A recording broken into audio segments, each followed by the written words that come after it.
boycott boycott জিন্দাবাদ জিন্দাবাদ ওই স্ট্যান্ডার্ড খোলা স্ট্যান্ডার্ড খোলা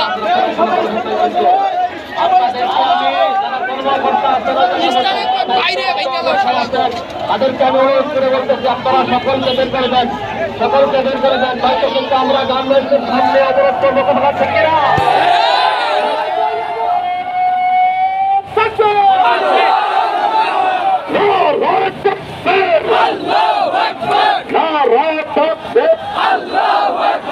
আমরা সবাই রসুল সেনা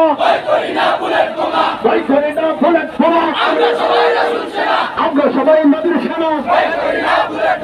আমরা সবাই সদর সেনা মুসলমানের অপমান হাজার অপমান স্ট্যান্ডের দিকে যেতে হবে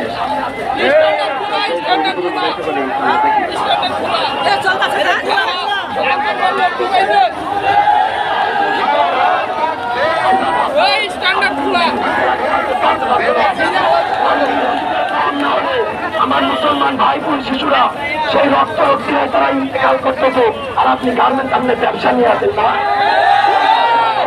চলবে না ব্যবসা বাংলাদেশে করতে দেবো না তারা বাংলাদেশে চলবে না কোনো পণ্য বাংলাদেশে চলবে না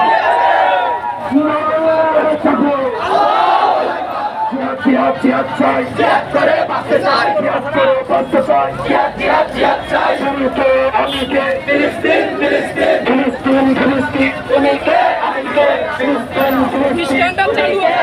স্বাধীন স্বাধীন স্বাধীন চাই ফিলিস্তিন ফিলিস্তিন ফিলিস্তিন স্বাধীন স্বাধীন স্বাধীন চাই অবরোধ হাতিয়ার পর্যায়ে যুগ আরেকটা করবে আরেকটা অবরোধ হাতিয়ার অবরোধ হাতিয়ার পর্যায়ে আরেকটা সবাই আরেকটা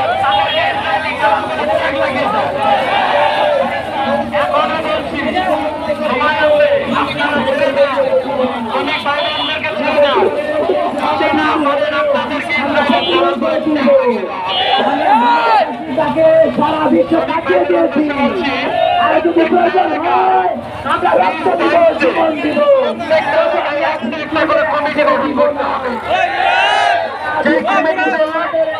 প্রধান কাজ থাকবে ইসরায়েলের কোন পণ্য বাংলার জমিনে চলতে দেওয়া হবে না বাংলার জমিন থেকে এক একটা করে ইসরায়েলি পণ্য বিতাড়িত করা হবে ইসরায়েলের নেতারা বলে থাকে গাজায় একটা ধানের গমের শস্য দানা ঢুকতে দেওয়া হবে না আমরাও বলে বাংলাদেশে ইসরায়েলে কোনো পণ্য চলতে দেওয়া হবে না প্রত্যেকটা ভাই বোনদের মুসলিম ভাই বোনদেরকে অনুরোধ করা যাচ্ছে প্রত্যেকটা এলাকায় মহল্লায় পাড়ায় পাড়ায় আমরা যদি নাও থাকি আপনারা কমিটি গঠন করে হাতিয়ার